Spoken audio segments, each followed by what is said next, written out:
தன்னுடைய முதல் கட்ட கருத்தை முன்வைக்குமாறு ஊடகவியலாளர் திரு ஜீவசகாப்தன் அவர்களை பேச அன்போடு அழைக்கிறேன். ரொம்ப முக்கியமான நபர்கள்லாம் கருத்துக்களை பகிர்ந்துக்க போகிறாங்க. குறிப்பாக மரியாதைக்குரிய ஐயா திருச்சி வேலுச்சாமி ஐயாவுடைய கருத்து என்னன்னு கேட்க நான் ரொம்ப ஆர்வமாக இருக்கேன். ஐயா ஸ்தாபன காங்கிரஸ், காமராஜர் அவர்களுடைய ஸ்தாபன காங்கிரஸில் இருந்தவர், ஜனதாவில் இருந்தவங்க, எமர்ஜென்சி எதிர்ப்பில் இருந்தவங்க, இப்படி பல அடையாளங்களுடன் இருப்பவர். இப்போ அவருக்கு தம்பி தமிழரசன் ஒரு இன்னொரு அடையாளத்தையும் இன்னைக்கு திடீர்னு கொடுத்தாரு. நான் கொடுக்கல, அவருக்கு அது வந்துருச்சு. அதைத்தான் நான் சொன்னேன். சரி, அதனால எனக்கு அதை கேட்டவுடனே ஒரு வியப்பா இருந்தது. ஐயா என்ன திடீர்னு நம்மகிட்ட கூட சொல்லாம இப்படி ஒரு முடிவு எடுத்துட்டாரே அப்படின்னு எனக்கு ஆச்சரியமா இருந்தது. தாவேகா சார்பாக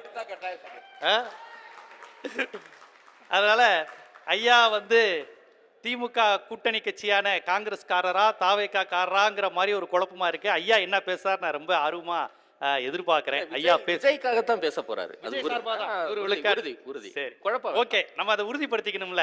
அதை நான் கேட்க, ஏன்னா ஒரு காமராஜருக்கு பிறகு அவர் இப்ப விஜயை ஆதரித்து பேசுறாரு அப்படிங்கிறது நான் கேட்க ரொம்ப ஆவலோட இருக்கேன். எந்தெந்த அடிப்படையில், எந்தெந்த கூறுகளுடன், எந்தெந்த பரிணாமங்களுடன் ஐயா விஜயை ஆதரிக்க போறாருங்கிறது எனக்கு தான் இருந்தது. மாற்றத்தை தருவதற்கு ஒரு கட்சி வந்திருக்கு அப்படின்னு சார் சொன்னாங்க. ஏன்னா இளைஞர்கள் இருக்கிறாங்க அந்த கட்சியில், அவங்க எந்த பிரதிபலனும் இல்லாமல் இருக்கிறாங்க, அவர் பின்னாடி தான் கூட்டம் வருது அப்படின்ட்டு தெளிவாக ஒரு வார்த்தை சொன்னார். எனக்கு ரொம்ப பிடிச்சிச்சு. அவனை உடனே பகிர்ந்துக்கிட்டேன். அரசியல் புரிதல் இருக்கோ இல்லையோ அப்படிங்கிற வார்த்தையை ரொம்ப தெளிவாக பயன்படுத்திக்கிட்டார். அரசியல் புரிதலுடன் சமூக மாற்றத்தை விரும்புகின்ற அரசியல் படுத்தப்பட்ட கூட்டம் அவர் சொல்லிடுவாரோன்னு பயந்துட்டேன். கூட்டம்னு மட்டும்தான் சொன்னார். ரொம்ப சரியா சொன்னார். உண்மையில் ஒரு சினிமா தேட்டரில் பேசியிருந்தா நான் எந்திரிச்சுன்னு கைத்தட்டி இருப்பேன். சூப்பர் வசனங்க அது. அரசியல் புரிதல் இருக்கோ இல்லையோ ரொம்ப அழகா சொன்னார். கூட்டம் இருக்கு, கூட்டம் இருக்கு, அவ்வளவுதான். நம்ம ஊர்ல கூட்டம் கூடுவது அப்படிங்கிற ஒரு கான்செப்ட் பெரிய விஷயமே கிடையாது. எங்க ஊர்ல ஆஞ்சநேயாவும் திருமலையும் போடும்போது ஆஞ்சநேயாவுக்கு தான் கூட்டம் நிறைய வந்துச்சு. எங்க ஊர்ல திருமலையும் ஆஞ்சநேயாவும் போடும்போது ஆஞ்சநேயா கூட்டம் வந்துச்சு. உங்க ஊர்ல எப்படியோ தெரியல. ஆனா ரெண்டு படமே பெரிய ஹிட் எல்லாம் கிடையாது. பகவதியும் வில்லனும் போடும்போது வில்லனுக்கு தான் சோழமலை தேட்டர்ல சீட்டை உடைச்சாங்க மதுரையில. அவ்வளவு டென்ஷன் ஆவாங்க. ஆனா ரொம்ப ஹிட்டான படம் அந்த டயத்துல ரமணா. ரமணாக்கு இவ்வளவு ஆர்ப்பரிப்பு இல்லை, ஆனா படம் பயங்கர ஹிட். அதனால அந்த கூட்டம் கூடுகிறார்கள், இளைஞர்கள் வருகிறார்கள் அப்படிங்கிறத மன்னிக்கணும், நான் நேர்மறையான விஷயமா பார்க்கல. இளைஞர்கள் வருகிறார்கள் என்பதை நேர்மறையா பார்க்கிறேன். என்ன மாதிரியான புரிதலோட வராங்கிறது ரொம்ப முக்கியம் இல்லையா? கூட்டத்தை பார்த்து தான் எல்லா கட்சியும் பயந்து போயிருக்காங்க. ஆமா, எல்லாரும் பயப்படுறாங்க அப்படின்னு அவங்க யார் சொல்றாங்கன்னா அவங்களே சொல்றாங்க அப்படிங்கிற கதை. யார் சொன்னா நாதசை சொல்றான், யார் சொன்னா நாதசை திருந்திட்டானா, யார் நாதசை சொல்றான், என்னை பார்த்தா அவங்களுக்குலாம் பயம் அப்படின்னு. அவர் யாருன்னா ஆடிக்கு ஒருக்கா அமாவாசைக்கு ஒருக்கா வரமாட்டாரு, பல பல அமாவாசைகளுக்கு ஒருக்க, பல பௌர்ணமிகளுக்கு ஒருக்க தான் வருவார். எதிர்கருத்து உள்ளவன்ட்டையோ செய்தியாளர்கிட்டயோ பேச மாட்டாரு. அவரை பார்த்தோடனே கை தட்டுறாங்கல்ல அவங்கள்ட்ட மட்டும் தான் பேசுவார். அவரை பார்த்த உடனே என் புருஷனை விஷ வச்சு கொள்ளுவேன்னு சொல்லும்ல அந்த பொம்பளைகிட்ட மட்டும் தான் பேசுவார். குழந்தை என்னங்க குழந்தை, 10 மாசம் கருவுல இருந்து பிறக்கிற குழந்தை ரொம்ப முக்கியமா, என் தலைவனோட ஹேர் ஸ்டைல பார்த்தா போதுன்னு சொல்லுது பாருங்க. அந்த மாதிரி கூட்டத்தில் நின்று பேசி கைத்தட்டி வாங்கிட்டு போவார். புரியுதுங்களா? அவரை பார்த்து பயப்படுறாங்க, அவரை பார்த்து திமுக பயப்படுது, அதிமுக பயப்படுது, இதுவரை இருந்த கட்சிகள்லாம் பயப்படுது அப்படின்னா தந்தை பெரியார் சொல்லுவாரு, நீங்க ஏங்க 3% கூட்டத்தை பார்த்து 97 விழுக்காடு இங்க பார்ப்பனர் அல்லாதர் இருக்கிறாங்க, 3% பார்ப்பனர் பார்த்து பயப்படுறீங்களேன்னு பெரியார் கேட்டபோது பெரியார் சொன்னது, ஒரு பஸ்ல 100 பேர் பயணம் செய்வான், சேப்படி திருடே 3 பேர் தான் இருப்பான், அவனை பார்த்து நம்ம பயப்படும் இல்ல பயப்படணும். சமூகத்தில் ஒழுங்கை சீர்குலைப்பவர்களை பார்த்து ஒழுங்கானவன் பயப்படுவான். இல்ல ஜீவா, நீங்க சொல்ற ஒப்பீடு ரொம்ப தவறா இல்லையா? சொல்லுங்க. இல்ல ஜேப்படி திடர்களும் விஜய் ரசிகர்களும் தாவேகாவும் ஒண்ணா? சரி சொல்றேன். நான் ஒரு வரியில சொல்லிட்டு கடந்து போலான்னு பார்த்தேன். எக்ஸ்பிளைன் பண்ணுங்கங்கறார். வேற ஒண்ணும் இல்ல. இதுவரை எந்த கட்சி இருக்கும் தமிழ்நாட்டில், திமுக, அதிமுக, பாமக, விடுதலை சிறுத்தைகள், பூவை ஜெயன்மூர்த்தி, மூவேந்தர் முன்னணி, வாண்டையார் கட்சி, எல்லா கட்சியும் இருக்கட்டுங்க. ஒரு கட்சி மீட்டிங் நடத்த போகுதுன்னா அந்த கட்சியில் எத்தனை பேர் வருவான், எத்தனை பேர் திருப்பி போவான்னு ஆலோசனை நடத்தி விவாதம் நடத்தக்கூடிய கூட்டமாக இந்த கூட்டம் இருக்கு. இங்க வந்தா ஒரு கூட்டம் நடக்குது, அது ஒரு வீடியோ பார்த்துருப்பீங்க. எப்பா சாக தயாரா இருக்கீங்களா? ஒரு சொட்டு தண்ணி தர மாட்டோம், செத்து போனோம். அப்புறம் இது ஒன்றும் திமுக அதிமுக காங்கிரஸ் கூட்டம் இல்ல, விஜய்க்கான கூட்டம். மலை மேலே ஏறி வருவான். ஏடா எதையெல்லாம் உங்கள் மீது விமர்சனமா வைக்கிறோமோ அதை பெருமையா சொல்றாங்க.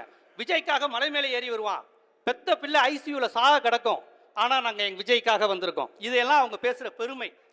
உயிரை கொடுத்து கட்சியை நேசிக்கிறத நான் விரும்புறேன். இந்திக்காக உயிரை கொடுத்த கூட்டம் திராவிட இயக்கம்.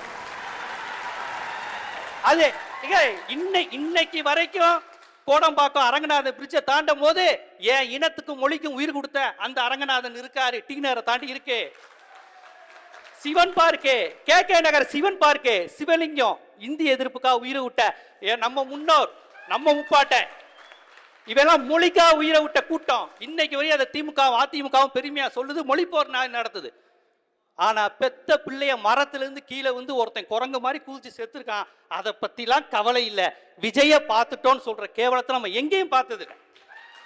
அப்புறம் இன்னொன்னு, விஜய் நான் இதெல்லாம் சொல்லக்கூடாதுன்னு நினைச்சேன், தம்பி எக்ஸ்பிளைன் பண்ண சொன்னதுனால இதெல்லாம் எக்ஸ்பிளைன் பண்றேன். அது ஒரு வரியோட ஏன் ஒப்பிடுறீங்கன்னா கேட்டேன். ஒப்பீடு இப்பயும் இருங்க, இப்பயும் நான் இதோட முடிக்கலான்னு பார்த்தேன், தம்பி ஒப்பீடு கேட்கிறாரு. ஜீவா இல்ல நீங்க சொல்ற சொல்லிட்டு என் பேர்ல எழுதாது. சரி ஓகே. அப்புறம் இந்த விஜய் கட்சியினர் வந்து எம்ஜிஆரோட ஒப்பிடுறாங்க. எம்ஜிஆர் யாருன்னா தெரியுமா உங்களுக்கு? எம்ஜிஆரோட ஒப்பிட்டுட்டு எம்ஜிஆர் பிரஸ்ஸை பார்க்கல. எம்ஜிஆர் வந்து உங்களுக்கு வந்து எப்படி வந்தாரு?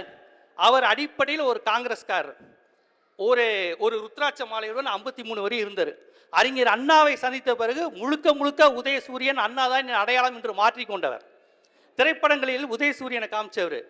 காங்கிரஸ் பீரியடில் தணிக்கை சென்சார் போர்டுக்கு எதிராக செயல்பட்டவர். அதற்கு பிறகு மாநிலங்களவை தலைவராக, தமிழ்நாட்டில் அப்போ சட்டமேலவை இருந்துச்சு, அதனுடைய உறுப்பினராக இருந்தவர். 67 சட்டமன்ற உறுப்பினர், 71 சட்டமன்ற உறுப்பினர். அறிஞர் அண்ணா சிறுசேமிப்புத்துறை தலைவர் பதவி கொடுத்தாரு. அந்த பதவியோடையே எங்கள் தங்கம் படத்தில் நடிச்சிருப்பார் எம்ஜிஆர். அதில் 2 எம்ஜிஆர், ஒரு எம்ஜிஆர் அதில் சிறுசேமிப்புத்துறை தலைவராக எம்ஜிஆர் வருவார். இப்படி கோர்ட்டு படம் முடிச்சுட்டு ஜனநாயகன் படத்தை பெண்டிங்கில் வச்சுட்டு அவருக்கு அரசியலுக்கு வரல. அவர் சினிமாவில் இருந்ததே அரசியல். 65 இந்திய எதிர்ப்பு போர்ல ராமச்சந்திரா நீங்களாம் சினிமாக்காரங்களா கலந்துக்காதீங்கன்னு சொல்லி எம்ஜிஆரையும் எஸ்எஸ்ஆரையும் அண்ணா கூப்பிட்டு சொன்னார். அவர் கலந்துக்கல. ஆனா அதுக்கு முன்னாடி 57 ஒரு முறை இந்திய எதிர்ப்புல அவரும் எஸ்எஸ்ஆரும் ஜெயிலுக்கு போனாங்க. ஸோ நீங்க உடனே எம்ஜிஆர் வந்துட்டாரு, எம்ஜிஆருக்கு சினிமா முகம். எம்ஜிஆருக்கும் சினிமா முகம் இருந்தது. நாடோடி மன்னன் படம்க்கே ரத்தத்தை கொடுத்து படம் பார்த்தாங்க. கேள்விப்பட்டு எம்ஜிஆர் அதை செய்யாதீங்கன்னு சொன்னார். ரத்தத்தை வித்து படம் பார்க்காத அப்படின்னு சொன்னார். ஆனா இன்னைக்கு விஜய் போன்றவர்கள் தனக்காக சாவதை, தனக்காக வெயிடி நிற்பதை, பெண்கள் இப்படி ரொம்ப மோசமா புருஷனை விட உன்னைய பிடிக்கும், ஏன் அப்பனை விட உன்னைய பிடிக்கும், பிள்ளை சாகட்டும் நீ வாழணும்னு சொல்வதை கேட்டு ரசிக்கக்கூடிய நடிகர் இல்லை. ஒரு மறுபறிக்கை கொடுத்துருக்காரா இப்படிலாம் பேசாதீங்கன்னு? ஆனா எம்ஜிஆர் அப்படி இல்லை, பதறினார், இப்படிலாம் பண்ணாதீங்கன்னாரு. ஸோ எம்ஜிஆர் வந்தாரு அப்படிங்கிற அரசியலை தயவு செய்து விஜயோட ஒப்பிடாதீங்க. சரி ஜீவா, இவ்வளவு நேரம் பேசுறீங்க, யார் நம்பிக்கை கொடுக்குறாருன்னு பேச முடியல, முழுக்க விஜயை மட்டும் தானே விமர்சிச்சுட்டு இருக்கீங்க. நல்ல கேள்வி. நிறைவா சரி, அது சோ நீங்க பேசாதனாலே விஜய் இப்ப நம்பிக்கை பெறுகிறாரா அப்படின்னு கேட்டீங்கன்னா இல்ல அந்த பதிலுக்கு நான் வரையில. கண்டிப்பா நேர்மையா அதுக்கு நம்ம சொல்லியானே. கொரியால ஒரு டான்ஸ் குரூப் இருக்கு, பேர் தெரியுமா? கொரியன் டான்ஸ் குரூப் ஒன்று, பிடிஎஸ்ன்னு ஒன்று சொல்றாங்க. அந்த குரூப்புக்கு நம்ம தமிழ்நாட்டு பொண்ணுங்க இவனை மாதிரி தான் எனக்கு மாப்பிள்ளை வேணும்னு லவ் பண்ணிக்கிட்டு இருக்கு. கொரியன் கேம்னு கொண்டாடி டெல்லியில 2 பொண்ணுங்க செத்து போச்சு பாருங்க. இங்க நம்ம கரூர்ல செத்த மாதிரி அங்க அந்த மாதிரி குரூப். அப்ப இளைஞர்கள் கூடுறாங்கன்னா இந்த பிடிஎஸ்க்கு கொரியனுக்கு இந்த இளைஞர்கள் கூடுறான். இவனை நீங்க என்ன லிஸ்ட சேர்ப்பீங்க? அப்புறம் இன்னொன்னு, இந்த மஞ்சள் வீரன் ஒரு படத்துல ஒருத்தர் நடிச்சா, அந்த பைக்ல போவாரு, பேர் என்னது? டிடிஎஃப் வாசன். அவர் அரசியலுக்கு வர சொல்லுங்க, இதே மாதிரி கூட்டம் கூடும். பைக்கில் ஈக்கிலி வந்து இப்படி வாங்க இருப்பாங்க. ஐயா இதுதான் உங்க மாற்றா? அன்னைக்கு காங்கிரஸ், இடதுசாரிகள், திராவிட இயக்கம் ஒன்றுக்கொன்று மாற்றுனா ஒவ்வொருத்தரும் கொள்கையால சண்டை போட்டுக்கிட்டான். தேசியம் தப்பு, திராவிடம் இல்ல, சர்வதேசியம் பாட்டாளி வர்க்கம். இன்னைக்கு நீங்க வந்து விஜய் அஜித் சண்டை போட்ட குரூப் வச்சுக்கிட்டு மாற்றுன்னு எப்படி சொல்லுவீங்க நீங்க? அதனால இதை நாம மாற்றுன்னு சொல்லாதீங்க. ஏதோ ஒரு கும்பல் கூடுது, கூட்டம் வருது, ஆபத்து வருதுன்னு தான் நினைக்கணுமே ஒழிய இது மாற்று அல்ல. நீ விஜய்க்கு சேர்த்து கைத்தட்டுற, விஜய் வேணும்னு நினைக்கிற என் தம்பி தங்கைகளுக்காண்டி தான் பேசிக்கிட்டு இருக்கேன், உங்க எதிர்காலத்துக்காண்டி தான் பேசிக்கிட்டு இருக்கேன். அதனால் இப்போது ஒரே ஒரு வரியில் அதுக்கு சொல்லிட்டு நான் அடுத்த ரவுண்டு வந்துடுறேன். தமிழ்நாட்டில் இப்போது நடக்க போற தேர்தல் வழக்கமான திமுக அதிமுக தேர்தல் அல்ல. தமிழ்நாடு வெர்சஸ் தமிழ்நாடு இதுவரையும் போராடி பெற்ற அனைத்து உரிமைகளையும் அழிக்க துடிக்கிற டெல்லி ஆதிக்க பாஜகவுக்குமான தேர்தல். இது கலைஞர் ஜெயலலிதா தேர்தல் அல்ல. கலைஞர் போனா ஜெயலலிதா, ஜெயலலிதா போனா கலைஞர், எம்ஜிஆர் மாறி மாறி வந்த அந்த பொற்கால தேர்தல் இல்ல. இது ரொம்ப ஆபத்து. டைரக்டா டெல்லி வந்துட்டான். பாஜக வெர்சஸ் தமிழ்நாடு. ஜெயிக்க போறது தமிழ்நாடா பாஜக கூட்டணி? நன்றி திரு ஜீவசகாப்தன்.